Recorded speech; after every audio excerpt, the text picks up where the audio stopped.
오늘 제가 여러분과 함께 나누는 설교보다도 더 은혜로운 그런 메시지를 여러분과 함께 나누기 위해서 제가 올라왔습니다.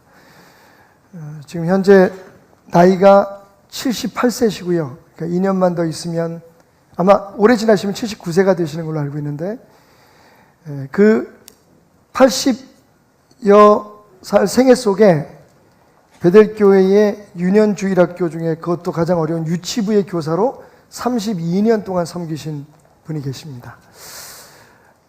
최근에 그 건강이 조금 이상이 생기셔서 이제는 더 이상 그 아이들과 함께 그 시간을 보낼 수가 없어서 잠시 뒷전에 조금 물러서셔서 그러나 여전히 교회를 위해서 당신의 자리를 지키시겠다고 약속하시면서 오늘 이 자리를, 교사의 자리를 떠나시는 우리 특별한 분을 오늘 이 자리에 잠깐 모셔서 그 자랑스러운 퇴임식을 좀 가지려고 합니다.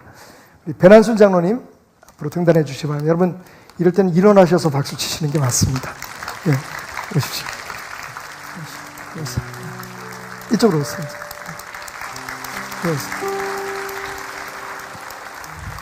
자, 이제 자리에 앉으셔도 되겠습니다. 장로님들 삐지지 마세요. 우리 은퇴할 때는 안 일어서더니. 근데 저 설교하러 올라올 때도 이분들 안 일어서거든요. 그러니까 우리 장로님이 일어서야 돼. 앉으셔도 돼요. 앉으세요. 앉으시라고. 너무 감동을 받으셔가지고. 아이고 주여. 예, 저는 인사 말씀하시죠.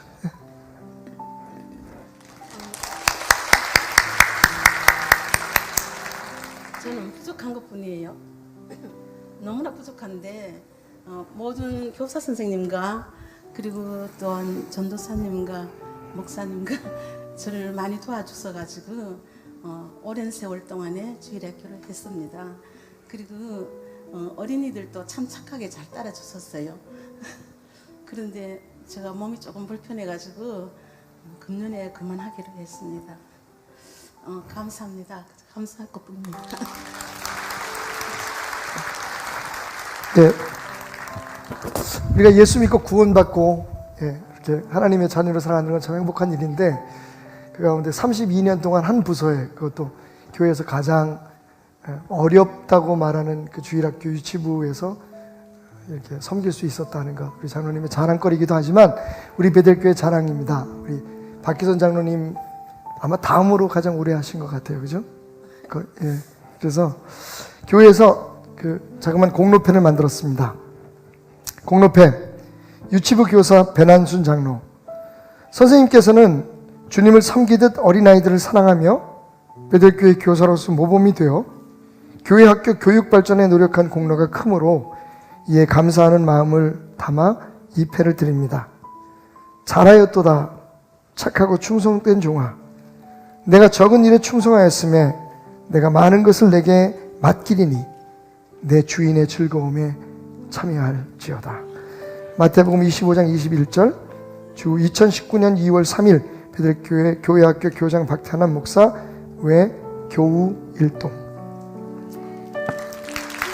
수고 많으셨습니다.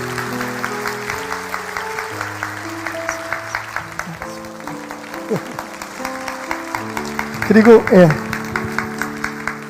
꽃다발 준비했네. 우리 주일학교에서 아마 준비한 꽃다발인 것 같아요.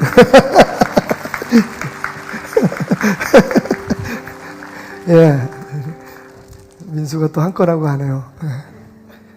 교회에서 그냥 작지만 우리가 보통 말하는 이제 축복의 열쇠라고, 우리 장로님의 금 같은 믿음이 저 영원한 나라까지 이어지기를 바라면서 조금만 정성을 담은 선물을 준비했습니다.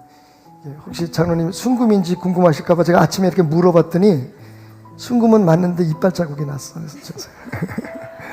예, 우리 모든 성도들의 마음을 담은 선물과 그리고 이빨 자국이 남겨져 있는 열쇠를 드리겠습니다. 감사합니다. 자, 오늘 함께 은혜 나누실 말씀입니다. 마가복음 4장 35절 말씀입니다. 제가 가진 성경책으로는 59페이지에 있습니다. 마가복음 4장 35절 한 절 말씀입니다. 봉독해 드리도록 하겠습니다. 그날 저물 때에 제자들에게 이르시되 우리가 저편으로 건너가자 하시니 아멘.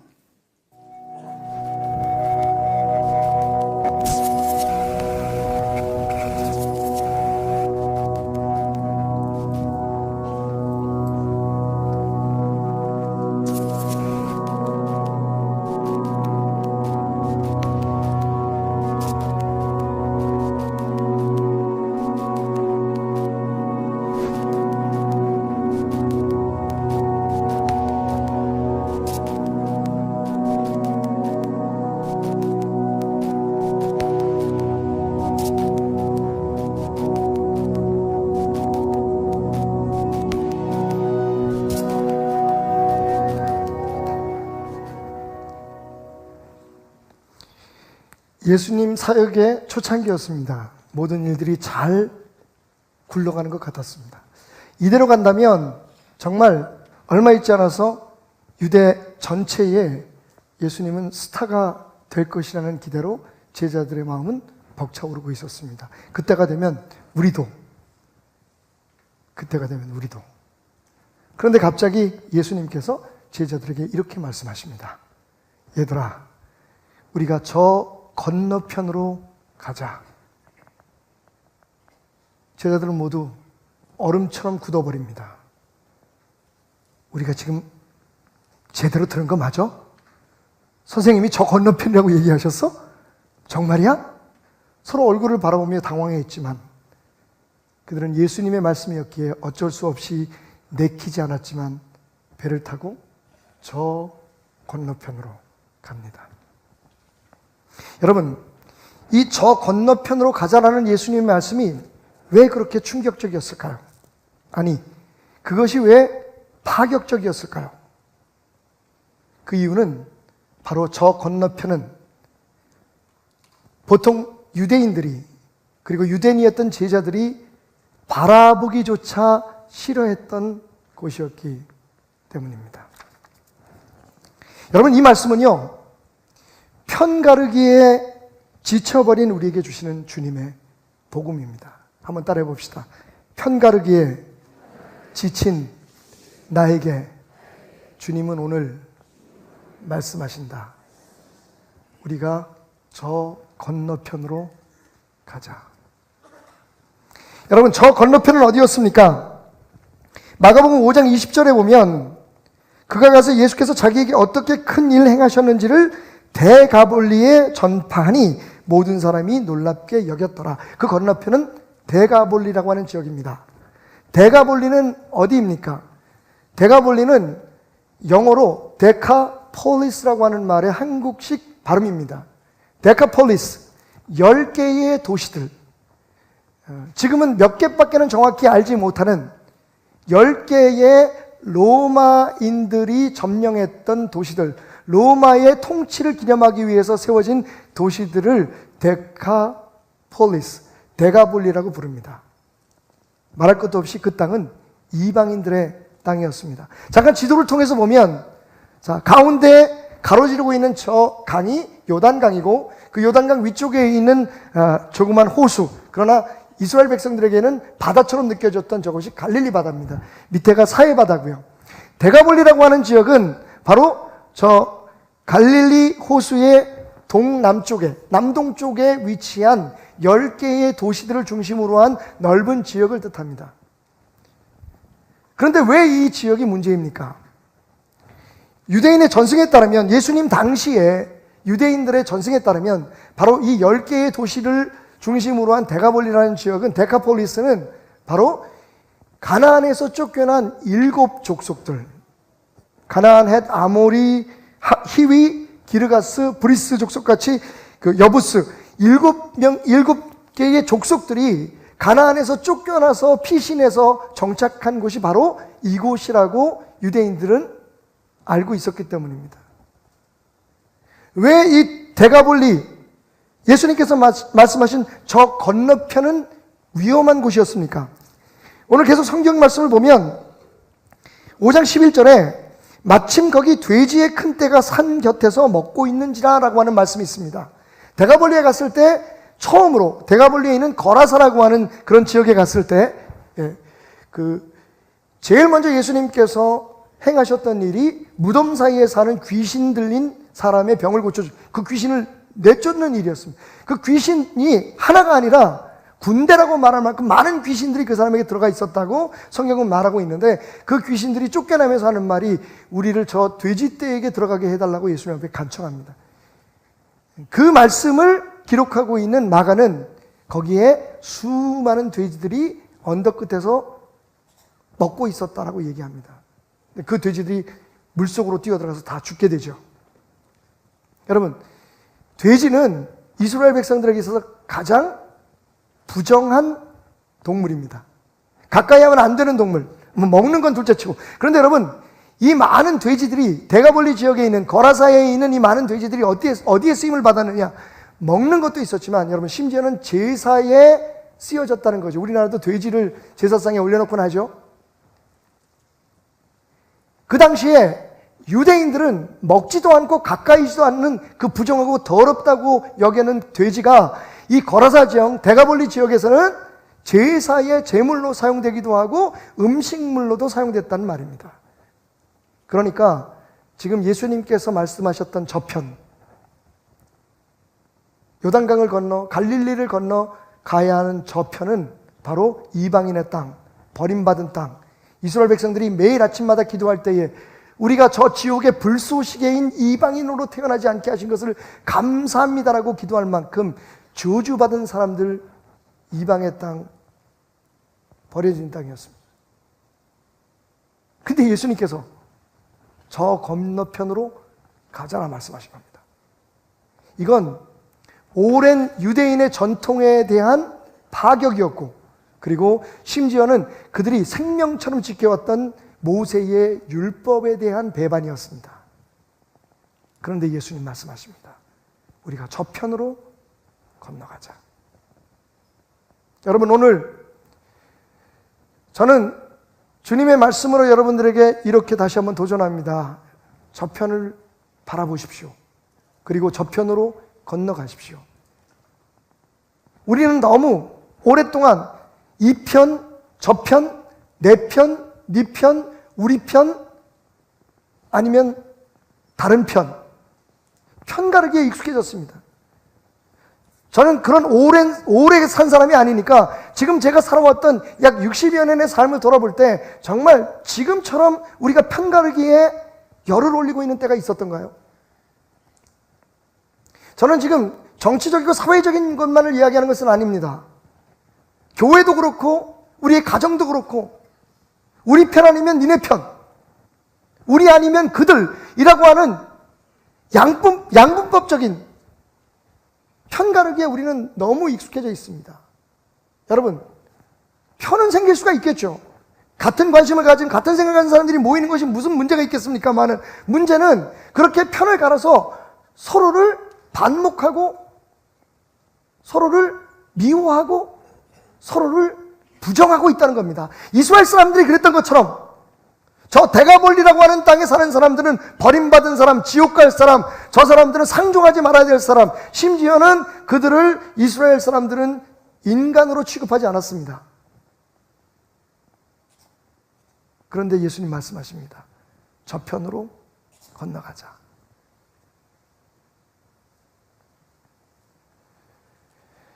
제가 파격이라고 하는 주제를 가지고 5편의 설교를 준비했습니다. 그 5편의 설교를 놓고 지난주에 한 편 설교를 하고 난 후에 기도하면서 오늘은 무슨 말씀을 전할까라고 생각하다가 오늘 이 말씀이 우리 모두에게 절실하다라는 생각, 주님이 급하게 이 말씀을 전하게 하려고 하는 그런 감동을 받았습니다.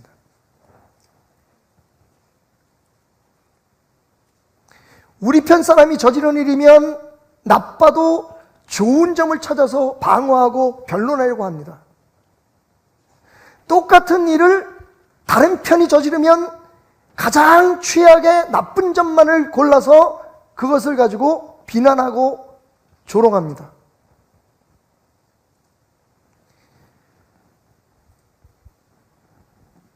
법정에서 다른 편 사람이 내린 어떤 결정에 대해서는 잘했다고 박수를 치고 정말 정의가 살아있다고 외치면서, 똑같은 기준에서 우리 편에 속해 있는 사람, 이 편에 속해 있는 사람이 정죄를 받으면 적편이 이 땅에 법은 죽었느니 소리를 지릅니다. 저는 어떤 특별한 이슈를 말씀드리는 것이 아니라, 그러한 분위기가 여러분 우리 가정에까지도 지금 영향을 미칩니다. 교회 안에서도 마찬가지입니다. 우리 안에 철저하게 우리 편, 니네 편, 좋은 편, 나쁜 편, 정의로운 편, 여러분 예수님의 말씀을 들어보십시오. 예수님의 모든 가르침은요, 사실은 우리에게 이렇게 살아라 라고 말씀하시지만 동시에 너희는 그렇게 살 수 없는 위선자라는 것을 깨닫게 해주시는 말씀입니다.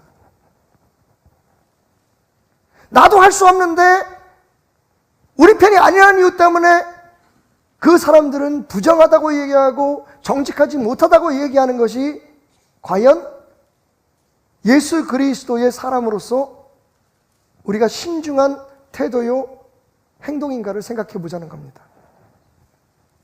예수님은 흔히 사람들이 생각하고 믿어왔던 우리 편이 아닌 다른 편 사람들의 땅에 가자고 얘기합니다.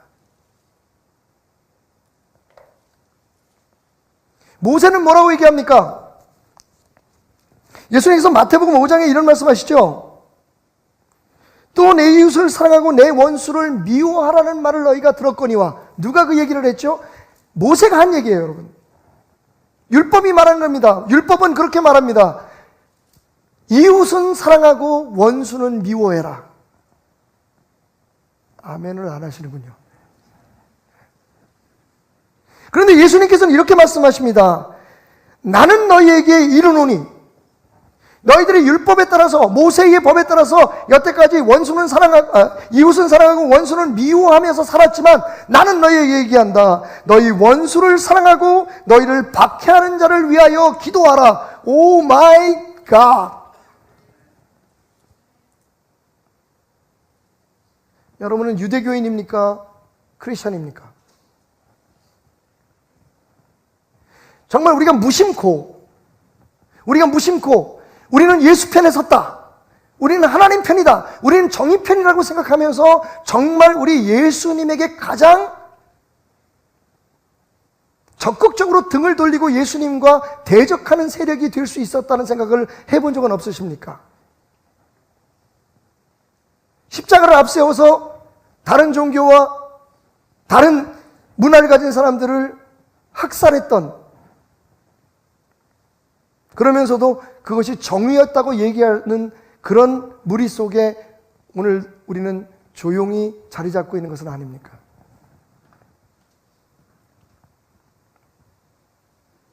여러분, 오해가 없길 바랍니다. 그렇다고 우리의 생각을 내려놓지 않은 게 아닙니다. 우리의 믿음과 우리의 신앙, 하나님에 대한 우리의 그 철저한 신앙을 포기하자는 것은 아닙니다. 자, 예수님이 왜 저 건너편을 가셨는지를 봅시다. 처음 예수님께서 저 건너편에 가셨을 때 반응은 이랬습니다. 사람들이 프랭카드를 들고 와, 구세주가 왔다, 메시아가 왔다 라고 환영한 것이 아니었습니다.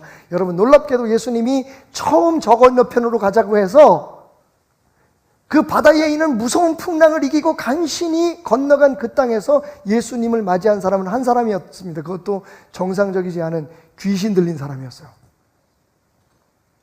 무덤 속에서 살면서 귀신에 들려서 귀신의 지배를 받고 살아가던, 악한 영의 지배를 받고 살아가던 그 사람 한 사람을 위해서 예수님이 저 건너편으로 가셨습니다. 그 사람 안에 있는 귀신들을 돼지떼에 몰아넣어서 쫓아내신 후에, 여러분, 그 돼지를 키우던 그 동네 사람들, 거라사 지역 사람들, 데가볼리의 사람들이 뭐라고 예수님께 말했는지 아십니까? 이곳을 떠나소서 얘기했습니다. 여러분, 예수님 처음 그 땅에 가셨을 때 환영받은 거 아닙니다. 철저하게 무시당하셨습니다. 오히려 배척당하셨습니다.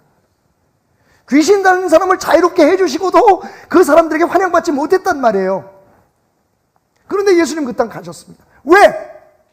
너희들이 옳다, 너희들이 믿는 것도 맞다, 그 말씀을 하러 가신 게 아니라 종교에 대적하고 그들의 신앙에 대해서 반대하러 가신 게 아니라 그들을 강제적으로 개종시키러 가신 게 아니라 여러분, 그들에게 예수의 사랑, 하나님의 사랑이 무엇인지를 직접 보여주어 가셨다는 겁니다. 주님이 저편으로 가자고 하신 것은 저편과 우리가 동맹을 맺자, 저편과 하나 되자, 이 편 내 편이 어딨니? 우리가 모든 것에서 다 하나가 되. 여러분, 진리는 분명히 있습니다. 꼭 그것이 우리가 붙드는 것이 아닐지라도 진리는 분명히 존재합니다.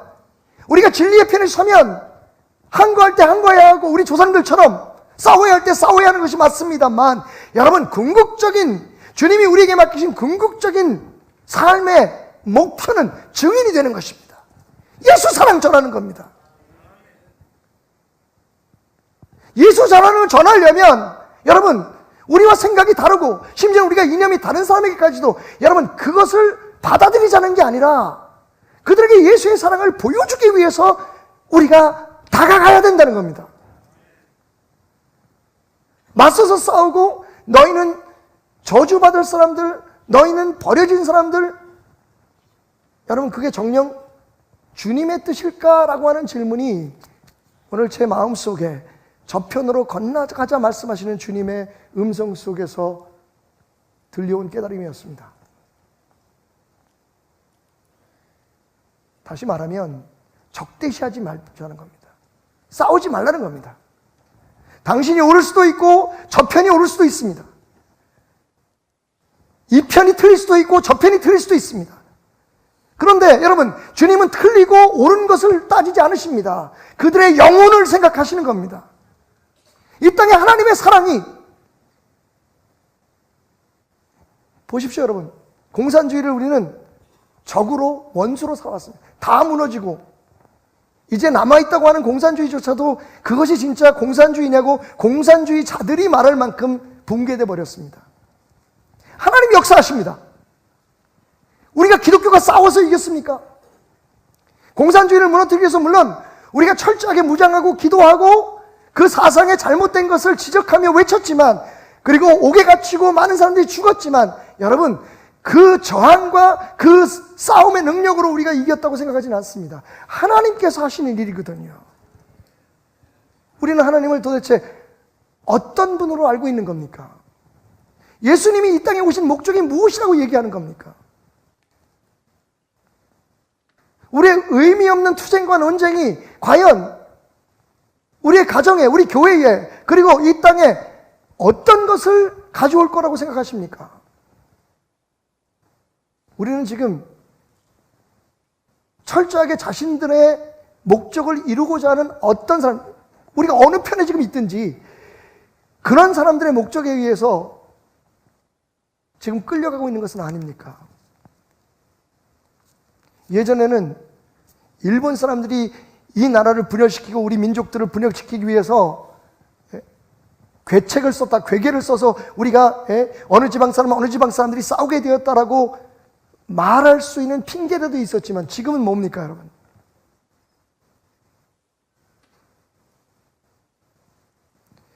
다시 한번 말씀을 보면서 저는 놀랍기도 하고 신기하기도 한 예수님의 사역을 발견합니다. 마가복음에 보면 6장과 8장에 예수님의 비슷한 두 개의 기적이 기록되어 있습니다. 6장에는 예수님께서 물고기 2마리와 보리떡 5개를 가지고 5,000명의 남자를 먹인, 흔히 우리가 말하는 오병이어의 기적이 기록되어 있고, 불과 몇 장 앞으로 전진하지 않아서 8장에는 예수님께서 7개의 떡과 2마리의 물고기로 4,000명을 먹이신 사건이 기록되어 있습니다. 어떤 성경학자들은 이 두 개의 사건이 사실은 하나인데 그게 두 개의 다른 관점에서 사람들이 기록한 것이다, 마가가 기록했을 것이다 라고 주장하는 바가 있지만, 여러분, 분명히 다릅니다. 첫 기적은 물고기 5마리, 보리떡 2개입니다. 틀렸습니다. 보리떡 5개와 물고기 2마리입니다. 예. 그리고 두 번째 기적은 보리떡이 7개고 물고기는 2마리입니다. 먹인 사람 숫자가 다릅니다.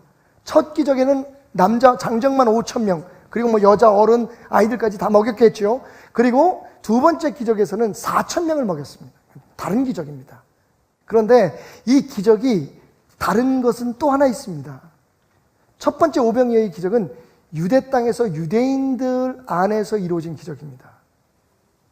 그리고 놀랍게도 두 번째의 기적은 바로 유대인들이 그렇게도 저주하고 반목했던 이방인의 땅에서 데가볼리 지역에서 이루어진 기적입니다.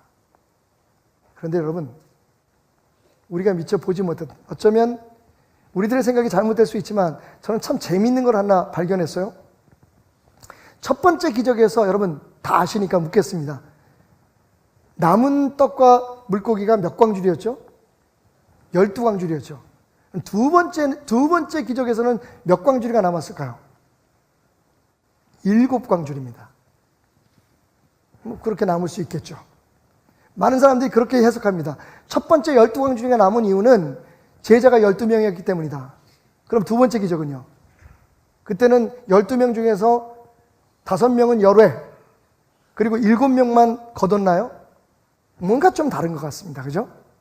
성경을 좀 여러 면에서 펼쳐놓고 볼 필요가 있는데, 저는 이런 해석을 합니다. 오트버그라고 하는 신학자의, 목사님의 그런 도움을 받아서 저는 이렇게 그걸 해석하고 싶어요. 첫 번째는 말 그대로 12제자를 상징하는, 더 나아가서는 이스라엘의 12지파를 상징하는 숫자였다. 그러면 두 번째 7광줄이는 뭡니까? 말씀드렸죠? 그 땅이 누구의 땅이었다고요? 가나안 7족속의 땅이었다는 거예요. 12이라는 숫자가 중요한 건 여러분 요한계시록에 14만 4천, 구원받을 14만 4천에 대한 이야기가 나오죠. 어떤 이단들은 그게 자기의 종교를 믿는, 하나님이라고 주장하는, 예수라고 주장하는 자신들의 교주를 믿는 그 신앙을 따르는 사람들의 14만 4천이 죽지 않고 천국에 올라갈 숫자라고 얘기합니다만, 여러분 이미 뻥인 건 드러났습니다. 그 14만 4천을 저는 수요일날 함께 나눈 요한계시록에서 이렇게 여러분들에게 해석해 드렸습니다. 12 곱하기 12 그리고 곱하기 1000, 14만 4천. 여기서 처음에 12는 구약의 12지파입니다. 교회를 상징합니다. 하나님의 백성을 상징하죠. 두 번째 12는 신약의 12제자를 상징합니다. 역시 교회를 상징하고 하나님의 백성을 상징합니다. 거기에 그 당시에 생각하는 가장 최대의 숫자였던 1000을 곱한 거예요. 그러니까 하나님의 교회에 셀 수 없을 만큼 많은 사람들이 구원받는다는 의미로 이해하는 것이 정답이다라고 말씀을 드렸습니다. 그 12이에요. 12광주가 남았다는 건 사실 그냥 지나칠 수 있지만 두 번째 기적과 비교해보면 특별히 의미가 있습니다.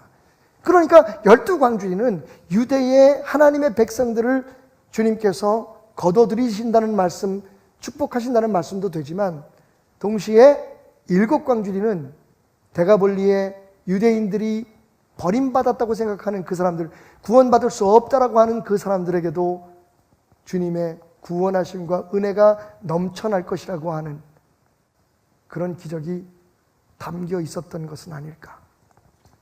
중요한 건 주님은 여기서도 축복하시고 저기서도 기적을 베푸셨어요. 유대인에게만 하나님의 놀라운 뜻을 펼치시고 하나님의 사랑과 그 굶어 죽어가는 사람들에 대한 주님의 연민을 보여주신 게 아니라, 여러분 이방인들에게도, 하나님을 그 당시에 믿지 않았던 사람들에게도 예수님은 동일한 기적으로 그들에게 적합한 충분한 은혜로 그들을 축복하셨다는 것을 기억하시라는 겁니다. 주님의 편은 어느 쪽입니까? 여러분 주님의 편은 어느 쪽입니까? 오늘 주님은 우리에게 말씀하십니다. 저 편으로 가라. 여러분, 그런데 사실 그게 우리에게 쉽지 않습니다. 여러분들이 지금 제 설교를 듣는 모습을 보니까 되게 조심스러워하시고 불안해하시는 것 같아요. 저 편으로 가는 건 쉽지 않습니다. 내 생각을 바꾸고 내가 그동안에 살아왔던 그런 삶 속에서 내게 자리 잡혔던 그 선입견, 그 편견, 내 가치관과 나의 철학을 송두리째 한꺼번에 가슴에 품고 남겨두고 나와 생각이 다른 사람, 나와 다르게 행동하는 사람, 다른 신앙을 가진 사람들에게 다가가서 그들에게 웃고 그들을 축복한다는 일은 쉬운 일이 아닙니다. 여러분, 개종하라는 말 아닌 거 아시죠, 여러분? 여러분의 생각을 바꾸라는 얘기도 아닙니다. 그거 주님께서 하실 겁니다. 만약에 하나님이 원하시는 대로 여러분들이 따라가기를 원한다면 하나님께서 여러분에게 지혜를 주시고 여러분의 마음을 주장할 줄 믿습니다. 내 생각, 내 마음, 그걸 붙들고 있으면 변화는 없습니다, 여러분. 단지 그럴지라도 여러분, 주님의 말씀에 순종해야 합니다. 우리는 우리와 생각이 다르고 우리와 주장이 다른 사람들에게도 웃을 수 있어야 됩니다. 아니, 그들을 축복하고, 예수님의 명령 아닙니까? 원수를 위해서 어떻게 하라고요? 기도하라고 말씀하셨습니다. 근데 기도하라고 하니까 그래, 맞아, 저들을 위해서 저주 기도를 해야지. 여러분, 사실은요, 저는 이렇게 이번 설교를 준비하면서 재밌는 사실 하나 알게 됐는데, 영국에 베스라고 하는, BATH라고 하는 그런 그 지역이 있습니다. 베스 그러면 여러분 목욕이잖아요. 근데 그런 이유가 있습니다. 이 베스라는 지역은 2000년 전부터 온천수가 뿜어져 나오는 지역이었어요. 그러니까 많은 사람들이 목욕하기 위해서 간 곳이죠. 근데 동시에 거기에는 로마의 신전들이 있었습니다. 로마의 제단들이 있었어요. 로마 사람들은 여러분 여러 가지 잡신을 섬깁니다. 그 신들을 섬기는 각자의 제단들이 이 베스라고 하는 지역의 온천과 함께 있었다는 거예요. 그런데 거기서 고고학자들이 한 돌판을 발견합니다. 근데 이 돌판을 그 사람들이 어떻게 이름을 붙였냐면 저주의 돌판이라는 이름을 붙였어요. 사실은 거기에 제사를 지내려고 온 사람들이 돈을 내고 그 판에다가, 흔히 요즘도 어떤 종교에서 뭐 입시때가 되거나 뭐가 되면 뭐 기와장에다 아이들 이름을 쓰고 뭐 이렇게 해서 소원을 빌어서 갖다 걸어 놓는 것처럼, 등을 사서 걸어 놓는 것처럼 그 돌판에다가 돈을 내고, 제사장에게 돈을 내고 자기 기도 제목을 적어 놓은 거예요. 그러니까 사실은 기도의 돌판이라고 부르는 게 맞는데 왜 저주의 돌판이라고 불렀을까요? 거기에 대부분의 기도 제목이 뭐였다? 저주였기 때문이에요. 왜냐하면 그 당시에 사람들이 가지고 있던 생각, 심지어는 유대인들도 원수는 어떻게 해야 된다? 저주받아야 된다고 생각했기 때문입니다. 로마 사람들이 뭐라고 썼는지 거기에 있는 두 개의 기도가 그 책에 써 있었어요. 첫째는 뭐냐면 이런 거였습니다. 장갑을 잃어버린 도키메드스가 간구합니다. 누구든 내 장갑을 훔쳐간 사람의 눈을 멀게 하시고 그의 손목을 잘라 주의 제단에 바치게 하소서. 그게 기도 제목이었어요. 돈 내고. 그때는 장갑이 굉장히 귀했나 봐요, 여러분. 혹시 그냥 모르고 남의 장갑을 가져오신 분이 있으면 빨리 돌려주시기 바랍니다. 두 번째 기도는 더 황당합니다. 거룩한 천사들과 신성한 자들에게 구합니다. 전차를 모는 유케리오스의 전차를 무너뜨리소서.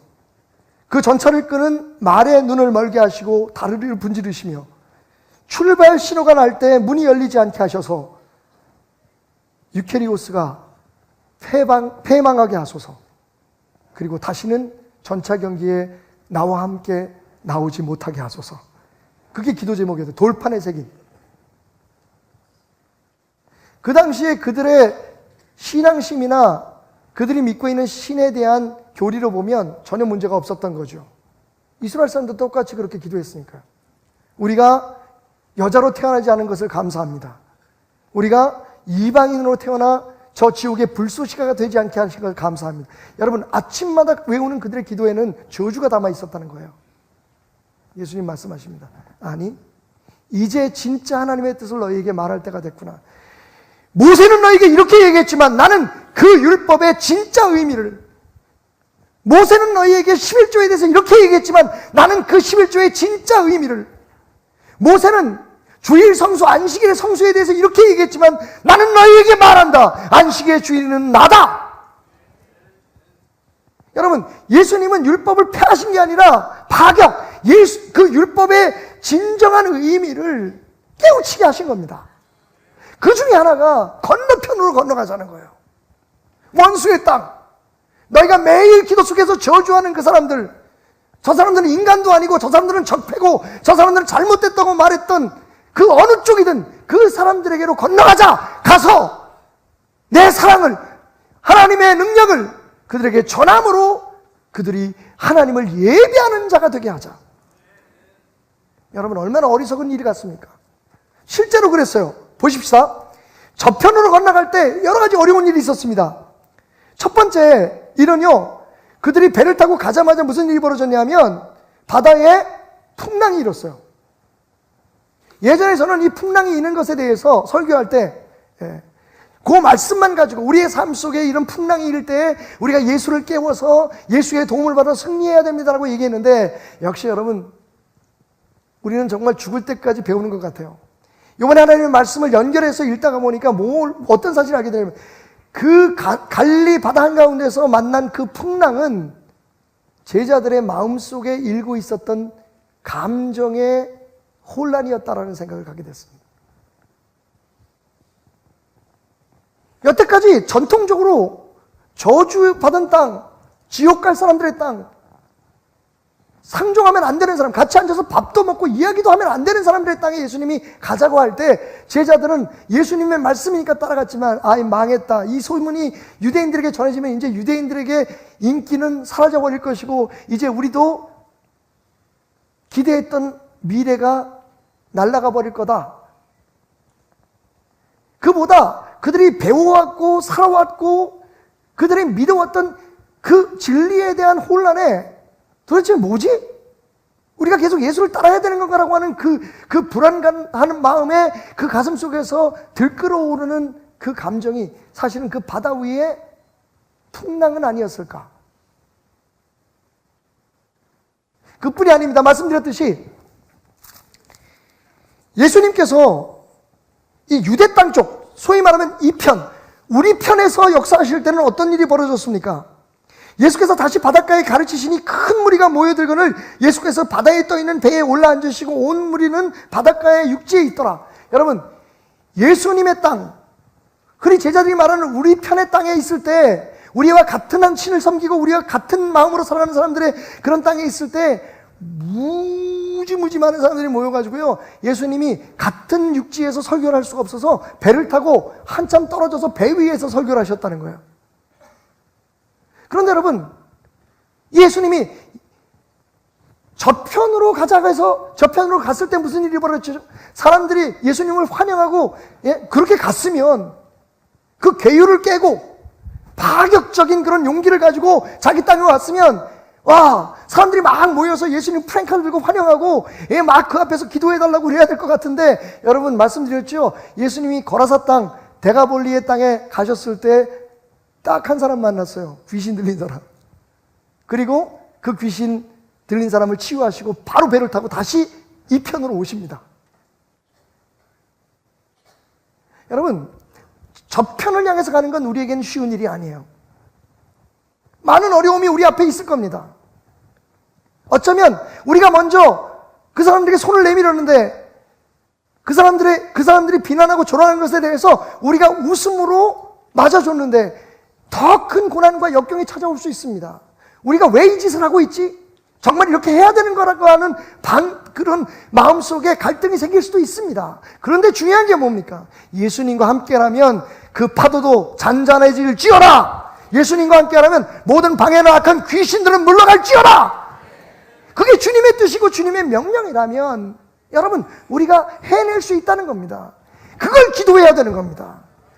하나님, 지금 우리 교회와 반대되는 어떤 사람들, 우리를 조롱하는 어떤 사람들, 우리에게 상처 준 어떤 사람들, 우리 주님, 저 사람들은 저주받아야 됩니다. 저 사람들은 잘못됐습니다. 하나님, 저들은 물리쳐 주십시오. 그게 우리의 기도가 아니라, 주님, 어떻게 해야 합니까?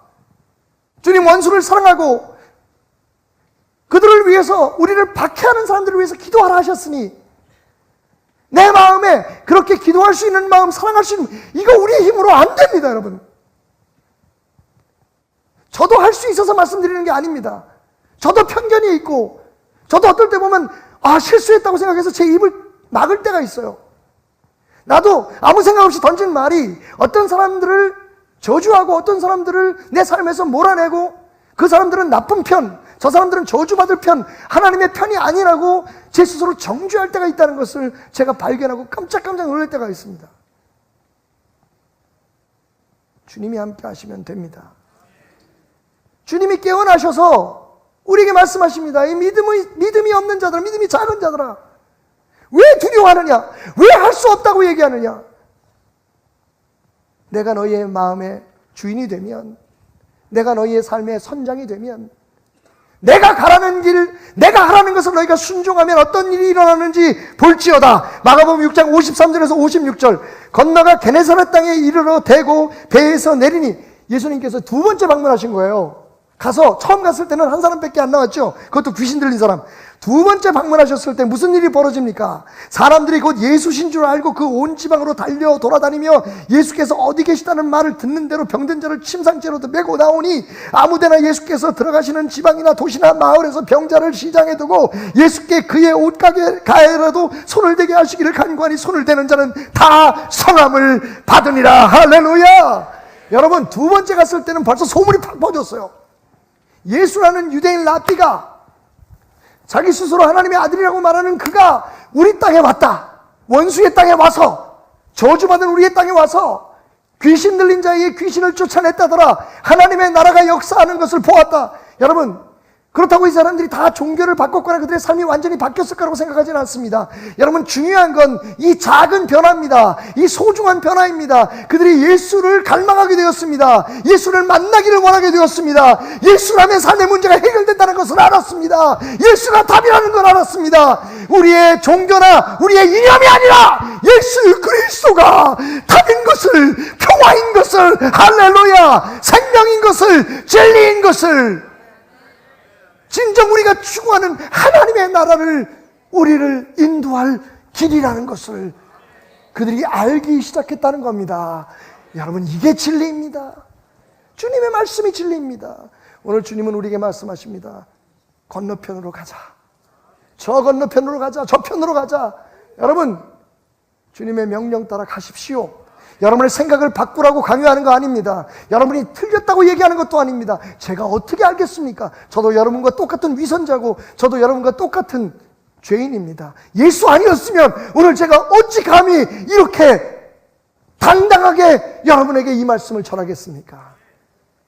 예수의 말씀이기에, 그리고 그럴 힘을 주실 것을 믿기에, 여러분 생각이 다른 사람과 밥상 앞에 앉고, 여러분이 정말 여러분에게 상처를 주고 진짜 원수고 여러분을 박해하고 여러분을 괴롭혔던 어떤 원수 같은 가족들과 여러분 한자리 할지라도 싸우지 마십시오. 복음 전하는 길 막힙니다.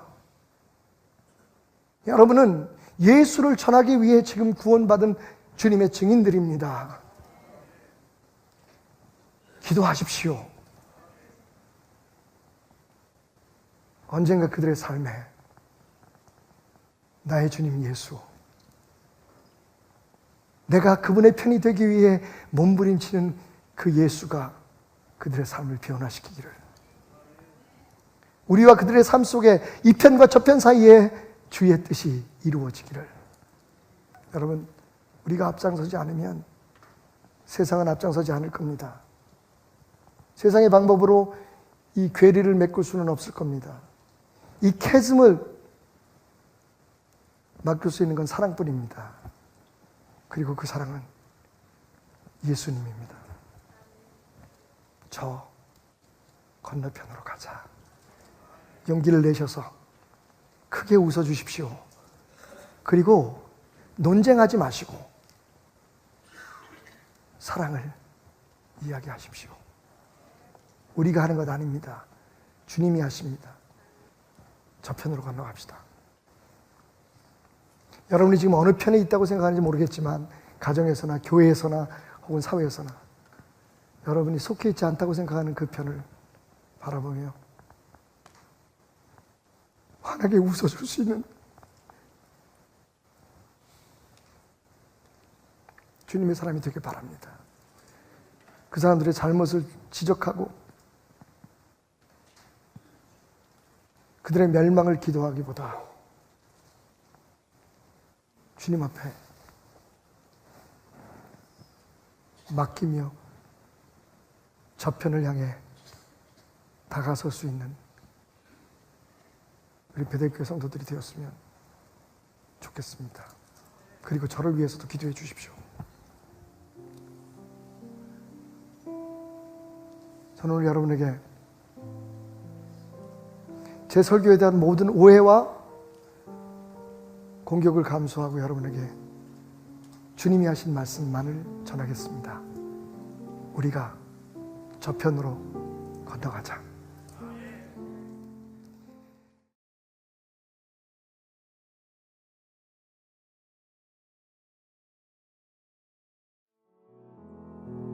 우리 같이 고백하겠습니다. 내 주 같은 분 없네. 내 주 같은 분 없네. 그 어느 누구도 내 생명 다하도록 주 얼굴만 구하리.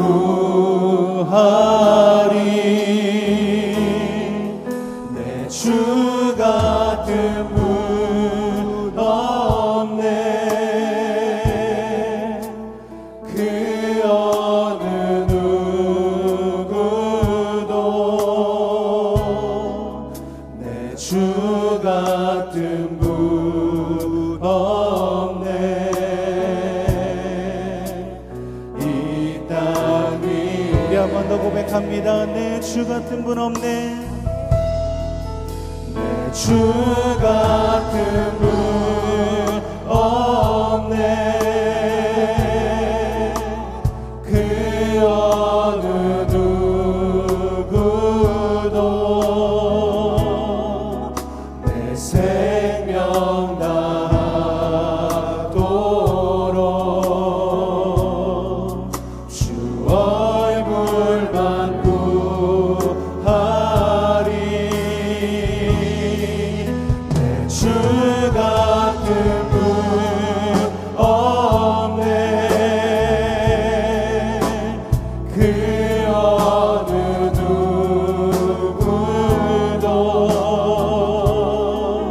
내 주 같은 분 없네. 이 땅 위에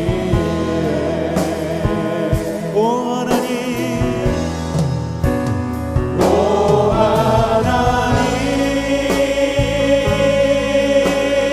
하나님, 주 나의 모든 것.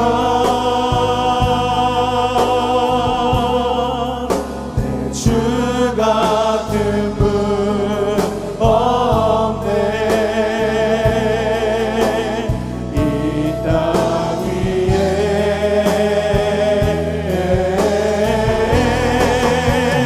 오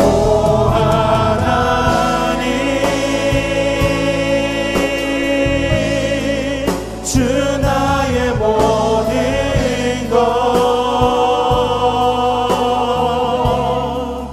내 주 같은 분 없네. 이 땅 우리 한 번 더 고백합니다. 오 하나님, 오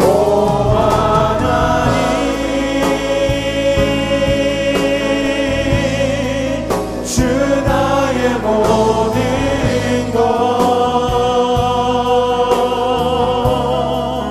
내 주 같은 분 없네. 이 땅 위에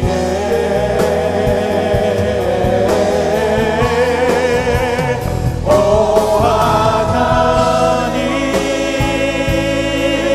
하나님, 주 나의 모든 것.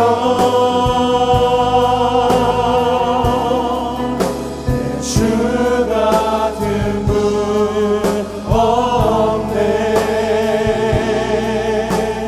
이 땅 우리 마지막으로 한 번 더 고백합니다. 오 하나님, 오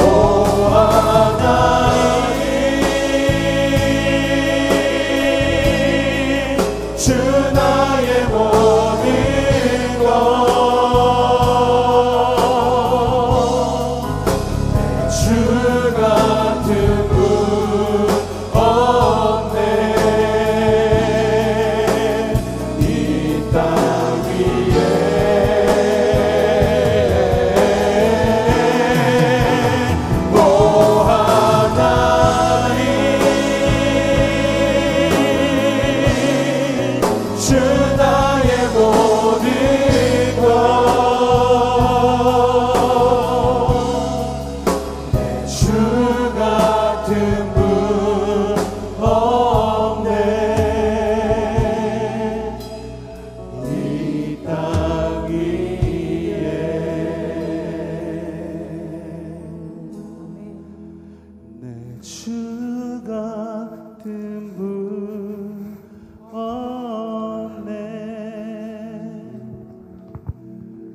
이 땅 위에.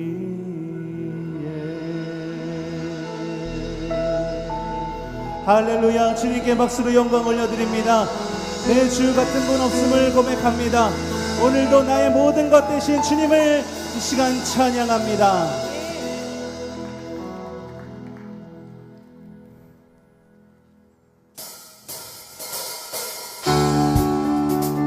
나의 모든 것 대신 주님을 이 시간 찬양합니다. 우리를 죄에서 구원하시려 이 땅에 오신 주님을 찬양합니다.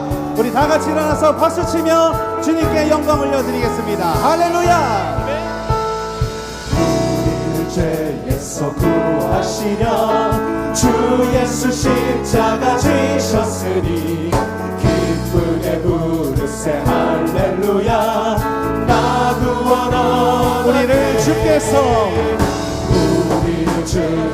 구하시니 이전에 행하던 악한 주하고 더러운 모든 죄를 온전히 버렸네.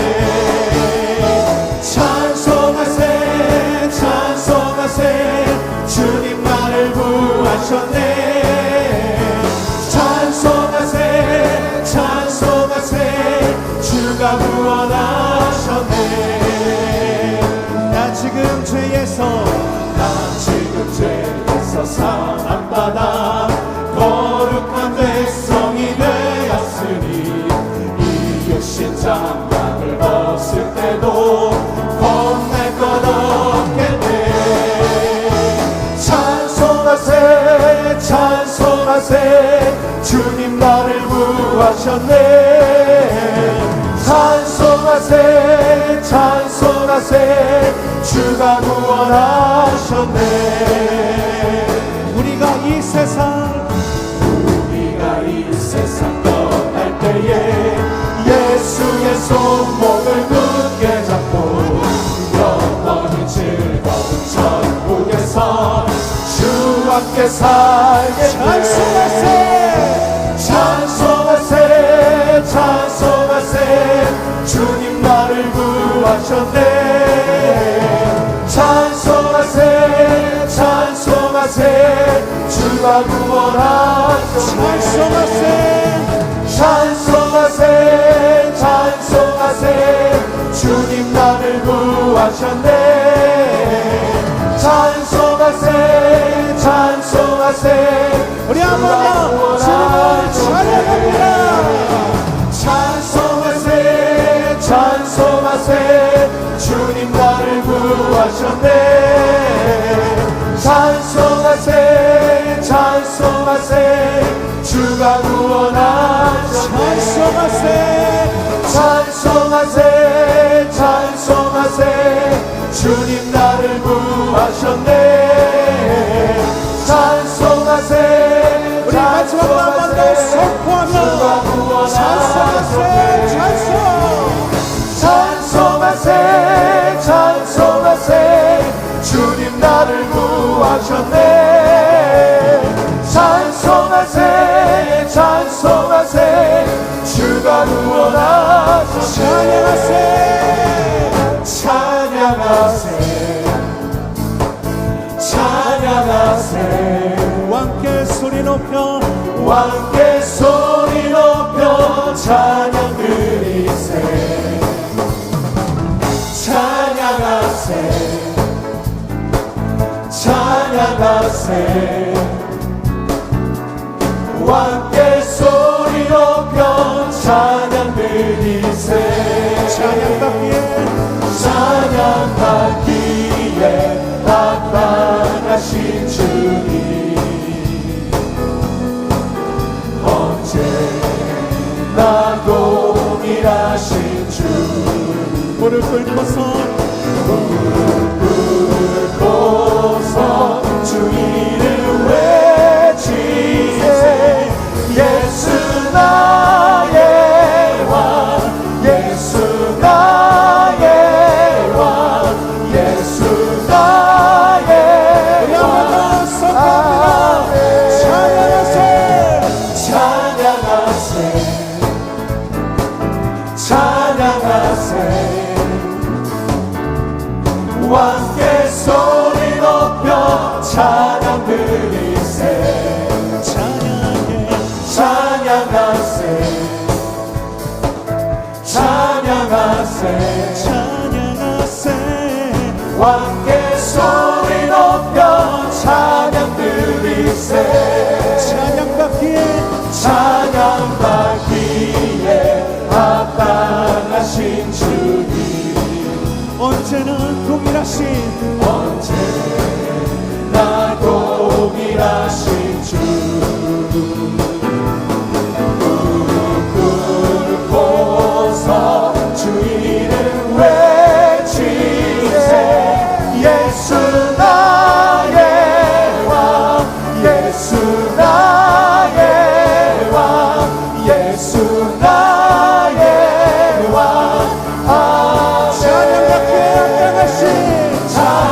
찬양받기에 합당하신 주님 언제나 동일하신 언제나 동일하신 주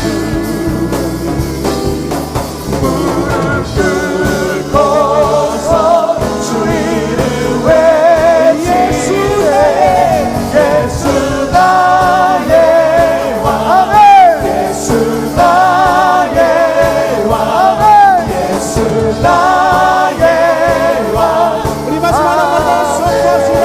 찬양받기에 합당하신 주님 언제나 동일하신 주 무릎 꿇고서 주 이름 외치세 예수 나의 왕 예수 나의 왕 예수 나의 왕 예수 나의 왕 예수 나의 왕 예수 나의 왕 아멘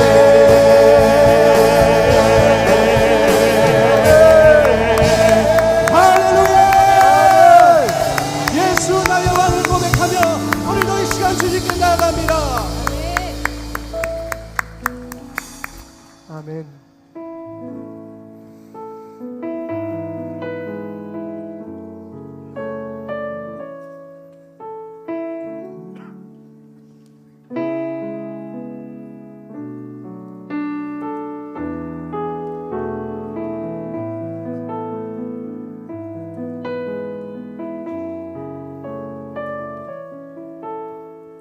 우리를 죄에서 구원하여 주시고 주님 바라볼 때에 믿음의 눈 들어 주님 바라볼 수 있도록 인도하심을 감사합니다. 오늘도 이 시간 나의 삶 가운데 주어지는 모든 상황 속에서 주님을 바라보기를 원합니다.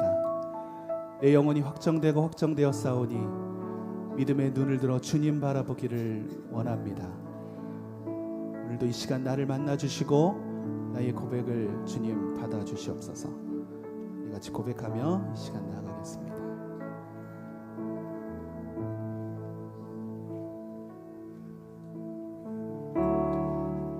모든 상황 속에서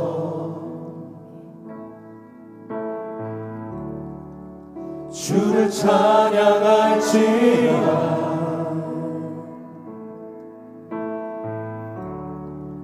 주는 너의 그 삶을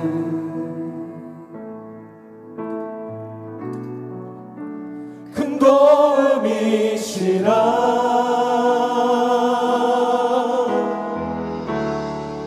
주의 얼굴 구할 때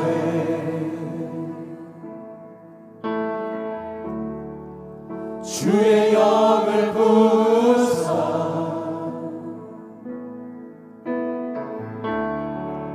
크신 사랑 안에서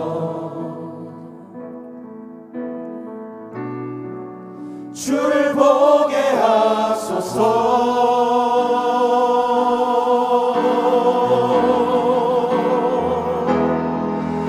내 영혼이 확정되고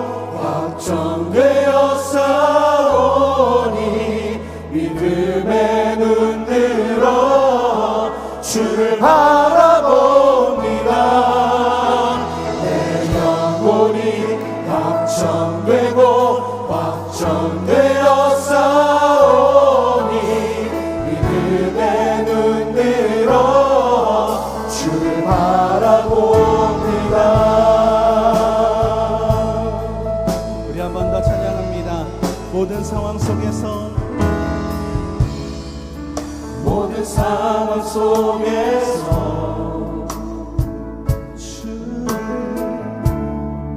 주를 찬양할지라. 찬양해 주는 너의 큰 상을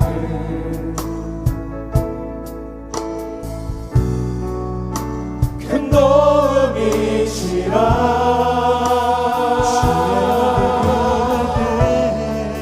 주의 얼굴 구할 때 주의 영을 부사 주의 영을 부사 크신 사랑 안에서 크신 사랑 안에서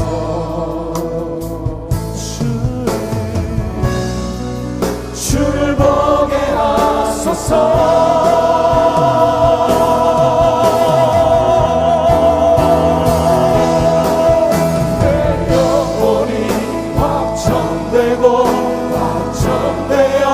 싸우니 믿음의 눈 들어 주를 바라봅니다.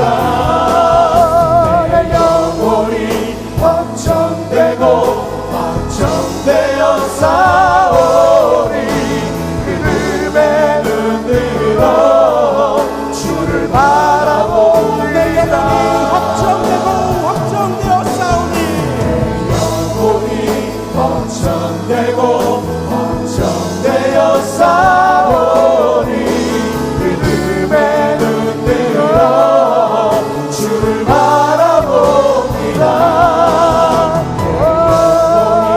확정되고 확정되어 싸우니 믿음의 눈 들어 주를 바라봅니다. 주를 바라볼 때 주의 나라 이미 임했네. 그의 영원한 나라 그의 영원한 나라 그의 영원한 나라 보게 하소서.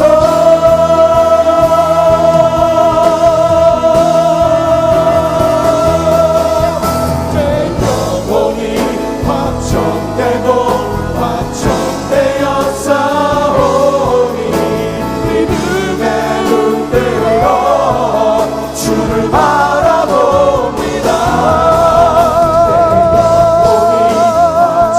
내 영혼이 확정되어 싸우니 믿음의 눈 들어 우리 마지막으로 바라봅니다. 내 영혼이 확정되고 확정되어 싸우니 영혼이 확정되고 확정되어 싸우니 믿음의 눈 들어 주를 바라봅니다.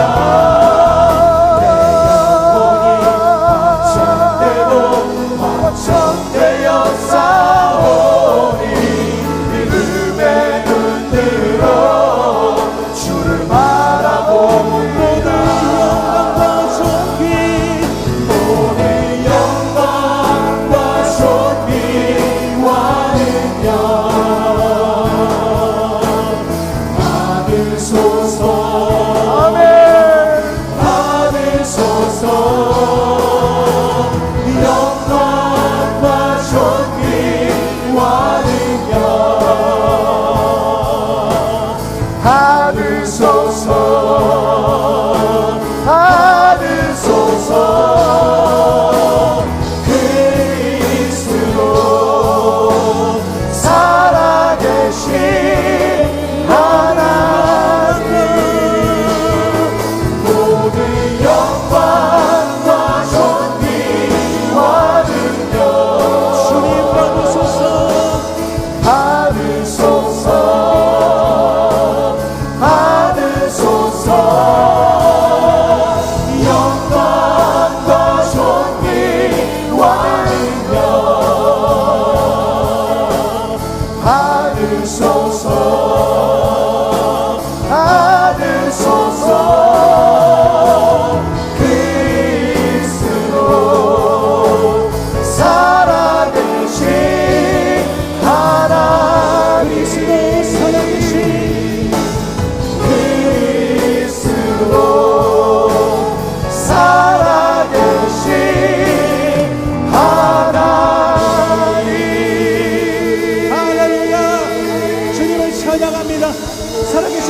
하나님을 이 시간 높여 찬양합니다. 할렐루야.